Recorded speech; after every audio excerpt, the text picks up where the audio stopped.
Hey guys, welcome back to my channel. It's me, your girl Riley, and I'm back. So this video is the beginning of my Pretty and Locked Up series.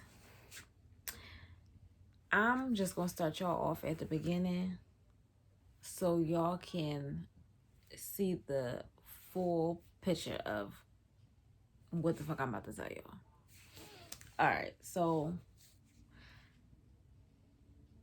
this was back in 2007, and I don't know, like I woke up that day, everything seemed different. Like it just ain't feel right. So I had recently just got hired at this nursing home. So I was excited about that. And at the time my daughter was 1, and I was in the process of going back to school. So I got up that day. I took my daughter to daycare. I got myself together. So I went down to the job. I had to do a few trainings. So when I got down there, I was, talking to the supervisor. He was like, oh, you could go home early. So I'm like, okay. So then I go to my sister's job. Well, that wasn't too far. And I sat down there with her. And then she got off at 5 o'clock. Me and her went home. I get home. My cousin had got my daughter for me, so she was sitting there. So any other time my cousin would stay, because she lived in like Southwest, so, and I lived in North at the time. So any other time she would sit and me and her would talk, or we would go somewhere, or I don't know, we would do something. But today she was so pressed, like, I gotta go, cousin, I gotta go home, I gotta go do this. So I'm like, well, if you leave, like, what I'm gonna do? Like, I ain't got nothing to do. So she like, oh God, you'll see me tomorrow, like da-da-da. I'm like, you suck. Like, all right.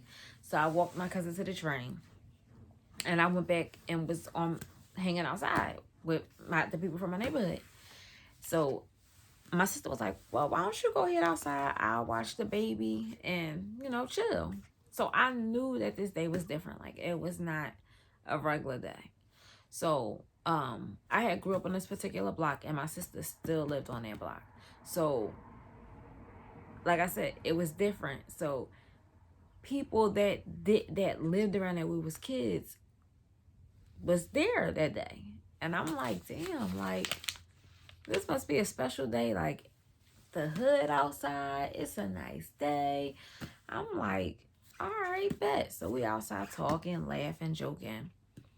So one of the older girls that lived on the block, she came riding up. Then she ended up moving onto this block.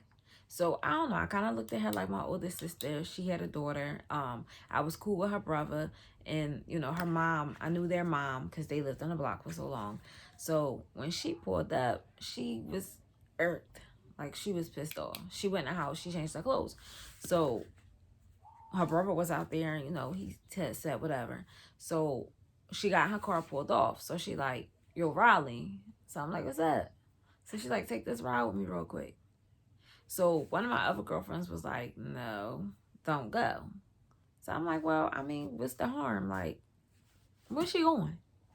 So she like, don't go, Riley, don't go. I'm like, we gonna be right back. Like, what's the worst that could happen? So we get in the car. The whole time she on the phone. I lay my seat back. I'm playing on my little Razor phone. So she not saying nothing to me. I hear her conversation, but me and her not really talking. So she pulled up to this location. Now, it's a two-way street. Blocks go up, blocks come down. We came up. She pulls on the side of the street. Nobody out there. She ain't doing nothing. She's still on the phone. So I figured she just pulled over because she was on the phone. Her conversation was a little heated. And, so we sat there probably for like 5 or 10 minutes. So I'm like, what the fuck? So out of nowhere, she just makes a U-turn. So we sitting there, and it's kids running up and down the street. And it's people sitting out on the sidewalk or whatever. And like I said, it's a real nice day. So she goes, there's my boyfriend's daughter. So I look out the window. So I'm like, oh, okay. Like, why are we here? So she go back to her phone conversation. So she on the phone, she got the window halfway down. So I like heard all this commotion. I didn't know like what the fuck was going on. So I turn around and it's all these females. They running down the street. They got bats. They got sticks. They got all types of stuff. So I'm like, oh my God. Now, mind you, like I said, I heard her conversation. So I knew that she had some type of issue. But I'm thinking to myself, like, for one, she's not going to take me to that problem. And two, you know, I'm just thinking, like, my mind's somewhere else. So the girls run up to the car. They trying to pull her out the window. They trying to open the doors. The whole time I'm sitting there, nobody said nothing to me. Nobody touched me. Nobody did anything. So she's on the phone, and when they started hitting her, she dropped the phone, and the phone flew under my legs. So I pick up the phone. So I'm like, yo, you need to come get her. Like, this is fucking crazy. So it ended up being her cousin. I'm like, yo, it's a lot of bitches out here. Like, so I wasn't going to get out the car and fight none of these females. Because for one, I don't know these females. Two, obviously, we came to their location. So I don't know what they got. And I'm not going to fight them through the car, through the damn window. They not going to whoop my fucking ass. So I'm like, yo, what the fuck? Like, so she like, it's cool. I got something for y'all. I got something for y'all. So she reaches under her leg and she had a butcher knife. So I'm like, yo, what the fuck? Like, yo, put that shit up. Put that shit up. So she like, I'll be back. I'll be back. I'll be back. Fuck y'all bitches. I'll be back. So I'm like, yo, like, you drawing. Like, you came down here on some rah-rah shit. Like, so we pulls off. We driving. We get about halfway up the block. She busts a U-turn. So I sit up like, yo, what the fuck are you doing? Like, you are really drawing. So she is driving down the street. So now these girls is in the middle of the street. They like, you ain't going nowhere. You ain't getting past us. Da, da, da, da, da. So I'm like, well, what are you going to do? Because they in the middle of the street. What the fuck is you going to hit these people? So she start to like speed a little bit. I have her arm. She's looking me dead in the face like, I'm like, yo, say something. Say something. I'm like, what the fuck? So she gets right up to them and she swerves and she hit the people that was sitting on the sidewalk. And there was a gate behind them. So she rolled over the gate and slammed into the brick wall, which was the side of the building. So I'm like, oh my God, because I see somebody fly all the way up, like they rolled all the way up on top of the hood of the car. And I hear all this yelling and all this screaming and like crying. And I'm like, oh my freaking God. Like, what the fuck? So she tries to put the car in reverse and tries to back out. But it's so much gravel. The gate is down. It's so much rocks and stuff that she's trying to go, and the car spent around and smacked into the other side. So now that's my side. So I can't get out. So I don't know if I like got knocked out or passed out. And because by the time I opened my eyes, she was being dragged out the car. And I'm like, yo, what the hell? I'm like, what the hell? Like, am I dreaming? Is this real? So I climbed through the back. I don't know why I climbed through the back, but I climbed out the back and I got out the car. So I'm standing there and I'm like, what the do I do? I see the people lying on the ground. If people walked over to me and was like, why did she do that? What's wrong with y'all? Like, and I'm like, I don't know what's going on. I'm like, so in my mind, because I had went to school for like medical assistant stuff.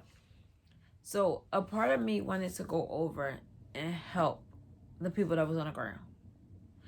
But I felt like because I was with her, that they already felt like I was the enemy. So what I did was I went and just sat on the opposite side of the street.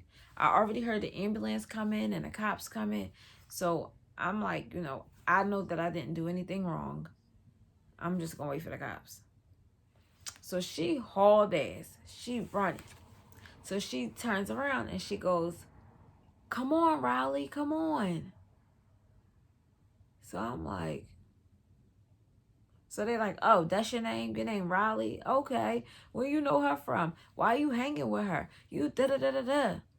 And I'm like, so I start running behind her. We get probably like 5 minutes away and 2 cop cars pulled up. So they like, "Hey, are you such and such?" And she like, "Yeah." So they like, "Did you just hit somebody?" So she like, "No." So they like, "Are you sure that you didn't just run somebody over with your car?" So she was like, "Oh, yeah, I was in an accident." So they're like, "Okay, well, you got to come with me." So I'm standing there and I'm like, "Well," and they're like, "You don't have nothing to do with this. Go home. This not your problem. Maybe you need to go get her mom or something like that." So I'm like, "Okay." I haul ass. I ran. I got back to the block. I'm like, so I went to her brother. I'm like, "Yo, your sister just hit all these fucking people with her car." So he like, "What?" I'm like, "Yo, this shit crazy. She just ran over all these people." So he like runs to go tell his mom. So it's these ladies that live on a block and they like aunties. They like, they watch out for all the kids and stuff. So they like, "Come here, Riley, come here." So I'm like, "Yeah." They like, "What happened?" I'm like, she just hit somebody with her car. They like, "Are you fucking serious?" I'm like, "Yeah." So we look up in the sky, it's helicopters and you hear all the sirens. I'm scared to death. So I got my baby. I went around the corner and went in the house. I'm like, "Yo, like, this is crazy." Like, at that point, I didn't know really what went down. I just knew that she hit people and people was hurt. So another day go by. So I'm like, feeling like I gotta get out of here. And, I'm not Muslim and I don't disrespect the Muslim religion or nothing. But I was like, I'm about to get me some overgarments and I'm about to wear this. Like, I'm not about to be walking around here feeling like I gotta watch my back. Because I was scared. Like, I didn't know if the cops was coming. Like, I didn't know if anybody was coming to retaliate because I was with her. I just was like petrified. Mind you, I'm young. So, I watched the news and I heard them say that they was looking for the second person that was in the car for questioning. So one of my cousins was a cop and my brother was like, "Go down to your cousin, talk to her and see what happened. See what she says." So I'm like, "You sure?" Like, and they like, "Well, they just want you for questioning." So I'm like, "Okay." So I go down there the next day and they lock me up. So I'm like panicking. Like, I was inside of the investigation room and I'm like, they asking me questions. And honestly, it was nothing to lie about because it was people out there. It wasn't nothing to snitch about. It wasn't nothing to, be like, "Well, this didn't happen." It was too many people out there. Like, honestly, what I said really, I probably didn't even matter. So I'm like, "Oh my God." Like, so they like, "Oh, you're being locked up." I'm like, "For what?" They like, "Conspiracy, aggravated assault, this." So I'm like, "Are you serious?" So they lock me up. I go down to the jail. And now I'm locked up at the Philadelphia prison system. So I had like long red hair. Like everybody used to call me Keisha Cole because it's the time that Keisha Cole had came out. And you couldn't tell me I was a Keisha. Like that is my baby. I love me some Keisha Cole. So and I got locked up. They automatically put me in ASAG, administration. And I'm like, administration segregation. And I'm like, well, why? Which means that you're locked down for 23 hours a day. You only get to come out for 1 hour. And you lucky if you come out for that 1 hour because you're in that little unit with is a ministration. Can't even get the damn word out. You locked up with protective custody, all the people that's on lock, and it's one more that's locked up in this one unit. So you're lucky if you get to come out during the morning time, which is the morning shift is from 7 to 3. You might get to come out for that for half an hour or an hour, depending on how they feel. And then from 3 to 11 is another shift. And you lucky if you come out. Some days you don't get to come out. So when you come out, you have to hurry up and make sure that you take a shower. If you need to go home or if you want to watch TV. That's what you're going to do in your little time frame. So I lie to you not. The first week I was there, I did not take a shit. I did not go to the bathroom. I peed, but I could not poop. So imagine how constipated I was. I was just so freaking scared. Now, mind you, this is the last week in April. So my next court date, matter of fact, my next court date was a week later. But because I had a co-defendant, and she got locked up before me, our court dates wasn't on the same day. And they needed us to come in on the same day. So when we had our first court dates, they automatically got postponed. So I had to wait. So the first court date was like April 3rd. And they got postponed. So I'm hurt now. Because my next court date is not until June 6th.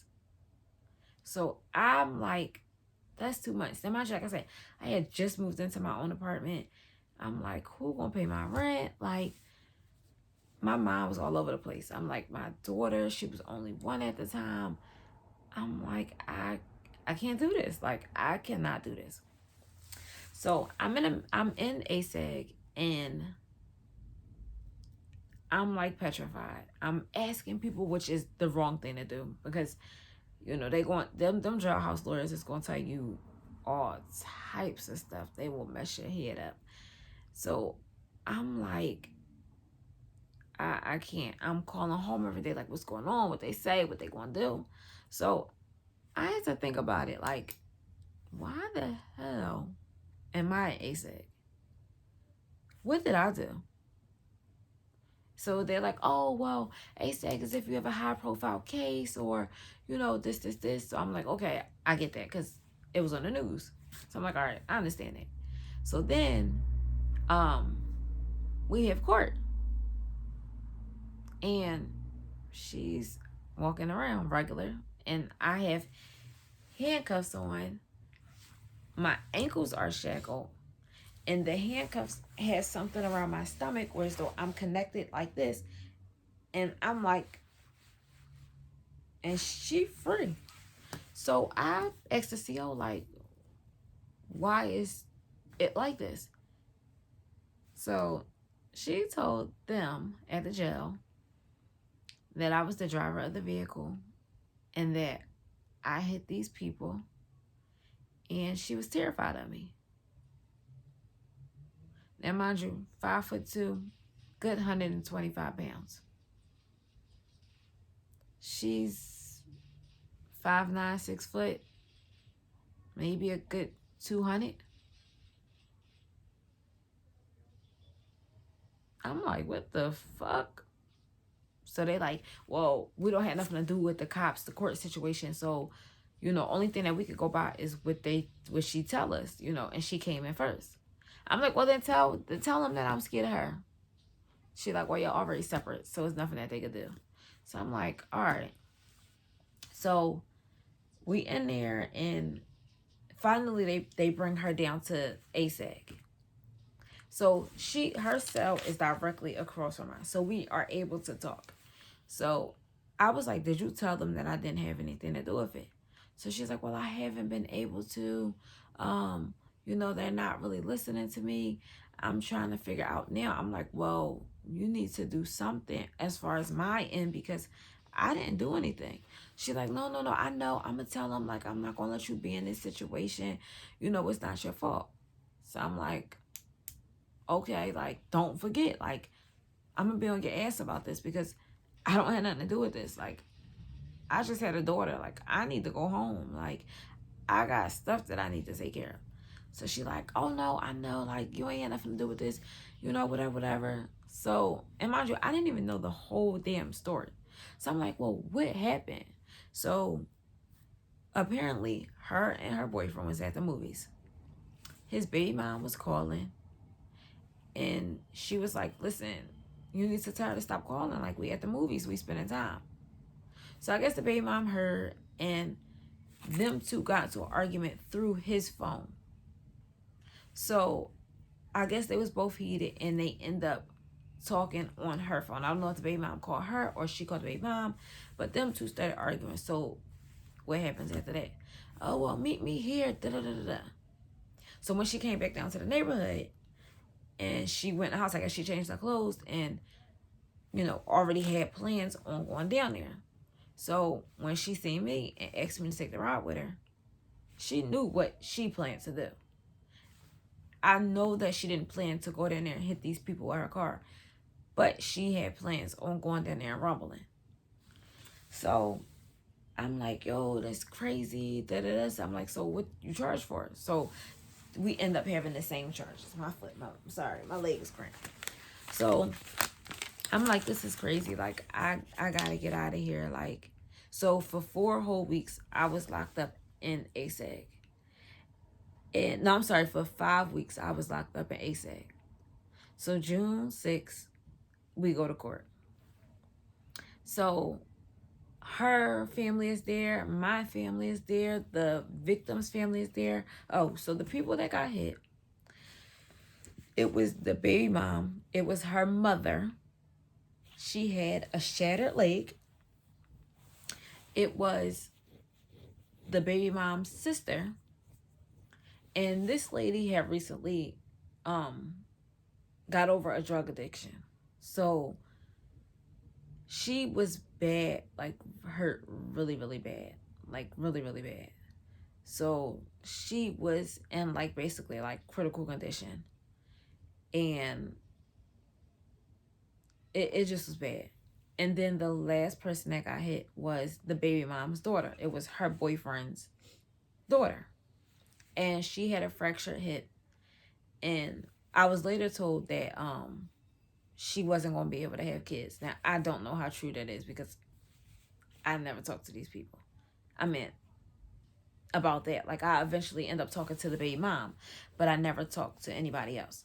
So we go to court, and the courtroom is packed. I mean, I see like my cousins, the young boy, like, my boy cousins, my dad's side of the family is there. My mom's side of the family is there. All the kids is there. So, I'm hurt. They bring me in. I got cuffs on, and I'm just scared. So we get in the courtroom, and of course, this is a preliminary hearing. So they laying out all the stuff on the table. So they asked her lawyer, they asked the prosecutors to state what happened. And then, of course, they asked the lawyers, what do they got to say? So the judge stops, and he says, so I'm confused. Why is she here? So they're like, oh, well, she was the passenger in the car. So the judge was like, well, was she driving the car at any point in time? So the prosecutor was like, no. So the prosecutor was like, well, did she fight anybody? And they was like, no. So he was like, so tell me, what does she have to do with this situation? And they talking about me. So I'm like nervous, because I'm like, did I do something? Like, this is my first time ever being in court. So I'm like, So my lawyer like, this is good. Just sit back. Shh. So I'm like, so he like, I don't understand why this young lady is here. So the people that was there at the scene, the witnesses, 3 of them got on the stand and said, I don't know who that girl is. So I'm like, so the judge like, who? So they like, the one that's sitting right there. I don't know her. I've never seen her. So I'm like, okay. So they like, the girl that we seen had black hair. She wore glasses. She was like 5'6", and she was thick. That is not her.